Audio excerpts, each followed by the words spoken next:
എൻ്റെ പേര് Lucy George.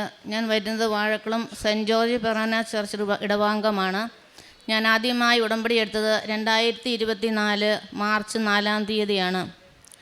ഉടമ്പടി എടുത്തതിൻ്റെ ഫലമായി എനിക്ക് ലഭിച്ച രോഗസൗഖ്യങ്ങൾ സാക്ഷ്യപ്പെടുത്താനാണ് ഞാനിവിടെ നിൽക്കുന്നത്. ആദ്യമായി എൻ്റെ കൈയുടെ ലിഗമെൻ്റ് തെറ്റി ട്രിഗറായി വല്ലാത്തൊരു അവസ്ഥയിലായിരുന്നു. പല ഡോക്ടർമാരെയും കാണിച്ചു, ഒത്തിരി മരുന്നുകൾ കഴിച്ചു, ഫിസിയോതെറാപ്പി ചെയ്തു.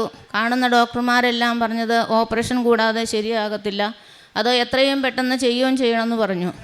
ഓപ്പറേഷൻ എന്ന് പറഞ്ഞാൽ എനിക്ക് ഭയങ്കര പേടിയാണ്. അപ്പം ഞാൻ ഓപ്പറേഷൻ എന്നുള്ള കാര്യം പറഞ്ഞപ്പോൾ അവിടെ വെച്ച് ചികിത്സ അങ്ങ് നിർത്തി. എന്നിട്ട് പിന്നെ ഞാൻ വീട്ടിൽ വന്ന് അപ്പം ഞാൻ ഓർത്തു, എന്തായാലും ഞാൻ ഉടമ്പടിയിലാണല്ലോ, നേർച്ച വസ്തുക്കൾ എൻ്റെ കയ്യിലുണ്ട്. ഞാൻ നേർച്ച വസ്തുക്കളായ വിശുദ്ധ തൈലവും വെഞ്ചിരിച്ച ഉപ്പും ഞാൻ കൂട്ടി മിക്സ് ചെയ്ത് എൻ്റെ കയ്യിലിങ്ങനെ മസാജ് ചെയ്ത് കൊടുത്തുകൊണ്ടിരുന്നു.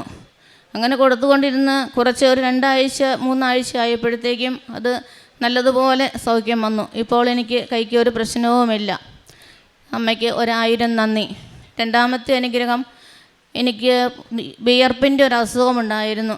അത് വരുന്നതെന്ന് പറഞ്ഞു കഴിഞ്ഞാൽ ഒരു 5 മിനിറ്റും കൊണ്ട് പെട്ടെന്ന് അങ്ങ് വരികയാണ്. തലയിലേക്ക് ഒരു ഭയങ്കര ചൂട് വരും. ആ ചൂട് വന്നു കഴിഞ്ഞാൽ അപ്പം തന്നെ എനിക്ക് തലയിൽ ബക്കറ്റിൽ വെള്ളം ഒഴിച്ചതുപോലെ അങ്ങനെ അങ്ങ് നനയും. അത് കഴിഞ്ഞ് അപ്പോൾ എനിക്കുള്ള വിഷമം മാറണമെങ്കിൽ നല്ല സ്പീഡിൽ ഫാൻ്റെ അടിയിൽ പോയി ഒരു 5 മിനിറ്റ് നിൽക്കുമ്പോഴത്തേക്കും അത് മാറും. പിന്നെ ചിലപ്പോൾ കുറച്ച് നേരം ഉണ്ടാവില്ല, പിന്നെയും കുറച്ച് കഴിയും ഇതേ അവസ്ഥ. അത് ഞാൻ ഒത്തിരി ആദ്യം കുറച്ച് സമയം ഇട്ടായിരുന്നു വരുന്നത്, പിന്നെ ഇപ്പോൾ അടുത്തടുത്ത് വരും. അങ്ങനെ വന്നപ്പോഴത്തേക്ക് അതും എനിക്ക് ഭയങ്കര വിഷമം. ആദ്യകാലങ്ങളുണ്ടായപ്പം അതൊരു 4 വർഷക്കാലത്തോളം ഞാൻ അനുഭവിച്ചു. ആദ്യം ഉണ്ടായപ്പോൾ ഞാനൊരു ഡോക്ടറെ ചെന്ന് കണ്ടു. അപ്പോൾ അവർ പറഞ്ഞു ഹോർമോൺ ചേഞ്ചിൻ്റെയാണ്, മാറിക്കോളും എന്ന് പറഞ്ഞു. എന്നിട്ടും മാറിയില്ല. പിന്നെ ഞാനിങ്ങനെ കടന്നു. പിന്നെ കൂടി വന്നപ്പോൾ എനിക്ക് ഭയങ്കര വിഷമമായി. അപ്പോൾ ഞാനിവിടെ ഉടമ്പടി പുതുക്കാൻ വന്നപ്പോൾ ആ നിയോഗം ഞാൻ വെച്ചു. അത് കഴിഞ്ഞ് അത് നിയോഗം വെച്ച് നേർച്ച വസ്തുക്കൾ ഉപയോഗിച്ച് അമ്മയോട് ഞാൻ പറഞ്ഞു, അമ്മേ എൻ്റെ ഈ അസുഖം മാറിയാലും ഞാൻ അവിടെ വന്ന് അൾത്താരയിൽ വന്ന് സാക്ഷ്യപ്പെടുത്തിക്കൊള്ളാം എന്ന് പറഞ്ഞു. അതിൻ്റെ ഫലമായി എനിക്ക് രോഗസൗഖ്യം കിട്ടി. അമ്മയ്ക്കും തിരുക്കുമാരനും കോടാനുകോടി നന്ദി. പിന്നെ അതുകൂടാതെ ഒത്തിരി അനുഗ്രഹങ്ങൾ എനിക്ക് കിട്ടിയിട്ടുണ്ട്. ഞാൻ യാത്ര ചെയ്യുമ്പോൾ ഭയങ്കര ഛർദിയുള്ള ആളായിരുന്നു, അതൊക്കെ എനിക്ക് മാറിക്കിട്ടി. പിന്നെ ഞാൻ പ്രേക്ഷിത പ്രവർത്തനമായിട്ട് ചെയ്യുന്നത്, ഞാൻ ഇവിടുന്ന് കിട്ടുന്ന പത്രം ഗവൺമെൻറ് ആശുപത്രി, പ്രൈവറ്റ് ആശുപത്രി, അതുപോലെ ബസ് സ്റ്റാൻഡുകളിൽ, റോഡിൽ, വീടുകളിലൊക്കെ കൊണ്ടുനടന്ന് കൊടുക്കാറുണ്ട്. പിന്നെ ഡെയിലി ബ്രെഡ് എന്നും കൂടി അത് ഷെയർ ചെയ്യും. ഉടമ്പടി ധ്യാനം കൂടി അതും ഷെയർ ചെയ്യാറുണ്ട്. പിന്നെ സാക്ഷ്യങ്ങളൊക്കെ കേൾക്കാറുണ്ട്. പിന്നെ കാരുണ്യപ്രവൃത്തിയായിട്ട് ഹോസ്പിറ്റലുകളിലൊക്കെ പോയി രോഗികളെ കണ്ട് അവർക്ക് മരുന്ന് വാങ്ങാൻ പൈസ കൊടുക്കും, പൊതിച്ചോറ് അതുപോലെ ഭക്ഷണമൊക്കെ വാങ്ങിച്ചു കൊടുക്കാറുണ്ട്. പിന്നെ ആത്മീയമായിട്ട് എന്ന് പറഞ്ഞാൽ ഞാൻ പള്ളിയിൽ പോകുന്ന ആളാണ്, എങ്കിലും ചിലപ്പോഴൊക്കെ മടി പിടിച്ചൊരു ദിവസമൊക്കെ ഇന്ന് കിടന്നുറങ്ങാം എന്നുള്ള രീതിയിലൊക്കെ നിന്ന ആളായിരുന്നു. അപ്പോൾ ഉടമ്പടി എടുത്ത് പിന്നെ അങ്ങനെ ഒരു പരിപാടിയില്ല, പള്ളിയിൽ പോകാതെയുള്ളൊരു കാര്യവുമില്ല, എന്നും പള്ളിയിൽ പോകാൻ സാധിക്കുന്നു. അതുപോലെ കുമ്പസാരമാണെങ്കിലും 1.5 മാസം 2 മാസം ഒക്കെ കൂടുമ്പോഴായിരുന്നു. ഇപ്പോൾ അത് 2 ആഴ്ച കൂടുമ്പോൾ എന്തായാലും കുമ്പസാരിച്ചിരിക്കും.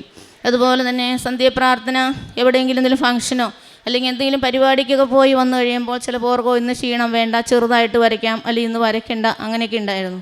ഇപ്പോൾ അതൊന്നുമില്ല. എത്ര ലൈറ്റായിട്ട് വന്നാലും സന്ധ്യാപ്രാർത്ഥന കഴിവതും മുടക്കാതെ അത് ചെയ്യുന്നുണ്ട്. പിന്നെ ഞാൻ ആദ്യം ഇവിടെ വന്ന് ഉടമ്പടി എടുക്കുന്നതിന് മുമ്പ് എനിക്ക് കൃപാസനത്തിൽ പത്രങ്ങളൊക്കെ കിട്ടുമായിരുന്നു. പക്ഷെ ഞാൻ ഒരിക്കൽ പോലും വായിക്കാറില്ല. വായിച്ചില്ലെങ്കിലും ഞാനത് കളയത്തില്ല, എവിടെയെങ്കിലും ഭദ്രമായിട്ട് സൂക്ഷിച്ചൊക്കെ വെക്കും, പക്ഷെ വായിക്കാറില്ലായിരുന്നു. ഇവിടെ വന്നതിന് ശേഷമാണ് അതിൻ്റെ മഹാത്മ്യം എനിക്ക് അത്രയ്ക്കങ്ങ് മനസ്സിലായത്. പലരും കൃപാസനത്തിൽ പോണ കാര്യം പറയുമ്പോൾ ഞാൻ പറയും ഇത്രയും ദൂരം എനിക്ക് പോകാൻ പറ്റത്തില്ല, യാത്ര ചെയ്യാൻ പറ്റത്തില്ല, ഛർദിയ എന്നൊക്കെ പറഞ്ഞ് ഞാൻ ഒഴിവാകുമായിരുന്നു. പിന്നീട് ഞാനിവിടെ വന്ന് പ്രാർത്ഥിച്ച് കഴിഞ്ഞ് ഉടമ്പടി എടുത്തതിൽ പിന്നെ അതെല്ലാം കൃത്യമായിട്ട് കൊണ്ടുപോകാനും ഒക്കെ ദൈവം എന്നെ അനുഗ്രഹിച്ചു. ഇത്രയേറെ അനുഗ്രഹങ്ങൾ എനിക്കും എൻ്റെ കുടുംബത്തിന് തന്ന പരിശുദ്ധ അമ്മയ്ക്കും ഈശോയ്ക്കും കോടാനുകോടി നന്ദി പറയുന്നു. പുറപ്പാട് 23-25 നിങ്ങളുടെ ദൈവമായ കർത്താവിനെ നിങ്ങൾ ആരാധിക്കണം. അപ്പോൾ ഞാൻ നിങ്ങളുടെ ഭക്ഷ്യവും പാനീയവും ആശീർവദിക്കും. നിങ്ങളുടെ ഇടയിൽ നിന്ന് രോഗം നിർമ്മാർജ്ജനം ചെയ്യും. ലൂസി ജോർജ് എന്ന ഈ സഹോദരി മരിയൻ ഉടമ്പടി ജീവിതത്തിലൂടെ ലഭിച്ച 3 രോഗസൗഖ്യങ്ങളെയാണ് അമ്മ മാതാവിൻ്റെ തിരുനടയിൽ ഏറ്റവും സന്തോഷത്തോടും സ്നേഹത്തോടും കൂടി സാക്ഷ്യപ്പെടുത്തുന്നത്. ആദ്യത്തെ ലിഗമെൻറ്റിനുണ്ടായ തേയ്മാനവും കലശലായ കൈവേദനയും കൈ ഉയർത്തുവാനാവാത്ത അവസ്ഥയും ഓപ്പറേഷൻ ചെയ്യണമെന്ന് ഡോക്ടർമാർ പറഞ്ഞ സാഹചര്യവുമായിരുന്നു. അത് കുറച്ച് മരുന്ന് കഴിച്ചിട്ട് യാതൊരു പ്രയോജനവുമില്ലാതെ കൂടുതൽ വേദന വരുന്നത് കൊണ്ട് ആ മരുന്ന് പൂർണ്ണമായി ഉപേക്ഷിച്ച് അമ്മ മാതാവിൻ്റെ ഉടമ്പടി നേർച്ചവസ്തുക്കൾ, ഉടമ്പടി തൈലവും ഉടമ്പടി ഉപ്പും ചേർത്ത് കയ്യിൽ നിരന്തരമായി ഉപയോഗിച്ചതിലൂടെ ആ തേയ്മാനത്തിൻ്റെ വിഷയങ്ങൾ, വേദനകൾ മാറി അമ്മയ്ക്ക് സൗഖ്യം ലഭിച്ചതിനെയാണ് ആദ്യം സാക്ഷ്യപ്പെടുത്തിയത്. മറ്റൊന്ന്, അമ്മയ്ക്ക് ദീർഘനാളായി ഉണ്ടായിരുന്ന വർഷങ്ങളായുള്ള ഛർദിയുടെ വിഷയം, അധികം യാത്ര ചെയ്യുവാനാവാത്ത പ്രയാസം, അതിൻ്റെ കാര്യത്തെയും അമ്മ മാതാവിൻ്റെ കരങ്ങളിൽ ഏൽപ്പിച്ചു കൊടുത്ത് ഉടമ്പടി ജീവിതം തുടങ്ങിയതിൽ പിന്നെ പൂർണ്ണമായും അതിൽ നിന്ന് വിടുതൽ ലഭിച്ചതിനെയാണ് സഹോദരി സാക്ഷ്യപ്പെടുത്തിയത്. തൻ്റെ ജീവിതത്തെ ആദ്യകാലത്തെ കൃപാസനത്തെക്കുറിച്ചോ കൃപാസന പത്രത്തെക്കുറിച്ചോ കേൾക്കുമ്പോൾ ഒരു അകൽച്ചയും വേണ്ടെന്ന് വെക്കലും തനിക്കുണ്ടായിരുന്നത് അമ്മ സൂചിപ്പിക്കുന്നുണ്ട്. എന്നാൽ അമ്മ മാതാവിൻ്റെ അരികിൽ വന്ന് ഉടമ്പടി എടുത്ത് ജീവിച്ചു തുടങ്ങുമ്പോൾ അമ്മ മാതാവിൻ്റെ സംരക്ഷണം തൻ്റെ ആത്മീയ ജീവിതത്തെ ബലപ്പെടുത്തിയതും തന്നിലൂടെ മറ്റുള്ളവർക്ക് അനേകം നന്മകൾ ചെയ്യുവാൻ തന്നെ തയ്യാറാക്കിയതുമാണ് സഹോദരി ഈ അൾത്താരയിൽ സാക്ഷ്യപ്പെടുത്തുക. പ്രിയമുള്ളവരെ, ഉടമ്പടി ജീവിതം നമ്മളെ ഓരോരുത്തരെയും ദൈവത്തെ കുറേ കൂടി നമ്മുടെ ജീവിതത്തിൽ ഗൗരവത്തിൽ കാണുന്നതിന്, സ്വീകരിക്കുന്നതിന് തയ്യാറാക്കുന്നു.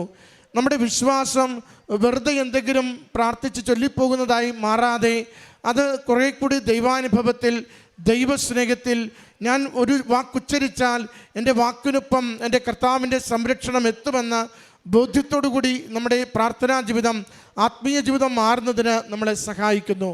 അതോടൊപ്പം അത് ഒരു വിശുദ്ധിയോടുകൂടി, ആത്മസംയമനത്തോടു കൂടി, ദൈവസ്നേഹത്തോടു കൂടി നമ്മുടെ ജീവിതം നയിക്കുവാൻ തക്കവിധം നമ്മുടെ ജീവിതത്തിൻ്റെ രീതികളെ, പെരുമാറ്റങ്ങളെ, നാം ഇടപെടുന്ന മേഖലകളിലൊക്കെയും ഒരു ദൈവിക സംരക്ഷണത്തിലേക്കും ഒരു വിശുദ്ധമായ ജീവിതക്രമത്തിലേക്കും നമ്മളെ നയിക്കുന്നതിന് ഉടമ്പടി എപ്പോഴും സഹായിക്കുകയും ചെയ്യുന്നു. അതുകൊണ്ട് ഉടമ്പടി നമുക്ക് ബാഹ്യമായ സംരക്ഷണവും ആന്തരികമായ ബലവും നമ്മുടെ ജീവിത വിഷയങ്ങൾക്ക് സുനിശ്ചിതമായ പരിഹാരവുമെന്ന് ഓരോ സാക്ഷ്യവും ഈ അൾത്താരയിൽ ഏറ്റുപറയുകയാണ്. ഈ സഹോദരിക്ക് ലഭിച്ച എല്ലാ രോഗസൗഖ്യങ്ങൾക്കും, അമ്മ മാതാവിലൂടെ ലഭിച്ച ആത്മീയമായ ബോധ്യങ്ങൾക്കും ജീവിതത്തിൻ്റെ നവീകരണത്തിനും അമ്മ മാതാവിനും ഈശോയ്ക്കും നന്ദി പറഞ്ഞുകൊണ്ട് കരങ്ങളടിച്ച് ഈ സാക്ഷ്യം നമുക്ക് സമർപ്പിക്കാം. അത്യപൂർവ ദൈവാനുഭവങ്ങൾ ഇനി നിങ്ങൾക്കും സ്വന്തം. ഈ യൂട്യൂബ് ചാനൽ ഇതുവരെ സബ്സ്ക്രൈബ് ചെയ്തിട്ടില്ലെങ്കിൽ ഇപ്പോൾ തന്നെ സബ്സ്ക്രൈബ് ചെയ്യുക. ഈ വീഡിയോ ഇപ്പോൾ തന്നെ നിങ്ങളുടെ സുഹൃത്തുക്കൾക്ക് ഷെയർ ചെയ്തുകൊണ്ട് കർത്താവിൻ്റെ പ്രേക്ഷിതരാകുക.